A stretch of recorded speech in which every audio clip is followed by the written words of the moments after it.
కొత్త నీరు వస్తే పాత నీరు పోతుంది అన్నటువంటి సామెత.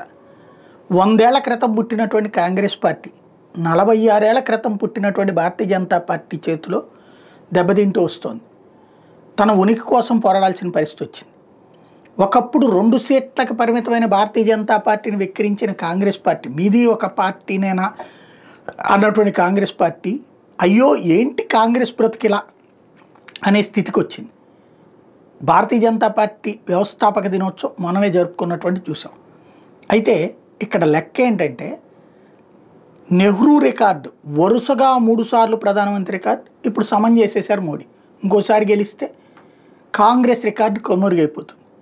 అదే సందర్భంలో వరుసగా 3 సార్లు ప్రధానమంత్రి అయినటువంటిది కాకుండా 3 సార్లు ప్రధానమంత్రి అయిన జాబితా ఇంతకుముందు వాజ్పేయికి కూడా ఉంది. 13 రోజులు ప్రధానమంత్రి, 13 నెలల ప్రధానమంత్రి, 5 ఏళ్ల ప్రధానమంత్రి, 3 సార్లుగా. కాబట్టి 3 సార్లు నాడు వాజ్పేయి ప్రధానమంత్రి అయ్యారు, 3 సార్లు మోడీ ప్రధానమంత్రి. అయితే వరుసగా 3 సార్లు మోడీ, అప్పుడు మధ్యలో 13 రోజుల తర్వాత వేరే ప్రభుత్వం వచ్చింది, 13 నెలల తర్వాత మాత్రం వీళ్ళే కంటిన్యూ అయ్యారు. మళ్ళీ ఎలక్షన్ నాటి జరిగినటువంటి పరిస్థితులు అది.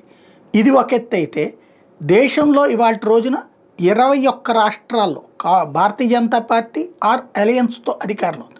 కాంగ్రెస్ పార్టీ టోటల్గా 6, సొంతగా 3, మిగతా వాళ్ళతో ఇంకొక 3 కలిపి అధికారంలో ఉన్నటువంటి పరిస్థితి. వారు వీరయ్యారు. భారతీయ జనతా పార్టీ క్రమంగా ఒక స్థితికి చేరితే ఇప్పుడు కాంగ్రెస్ పార్టీ ఉనికి కోసం కొట్టాడుకోవాల్సి వచ్చింది. కాకపోతే ఈ ఇద్దరి మధ్యనే పోలరైజ్డ్ పాలిటిక్స్ నడుస్తుంది. తృతీయ ప్రత్యామ్నాయం లేకపోవడం అన్నటువంటిది ఇక్కడ కీ పాయింట్.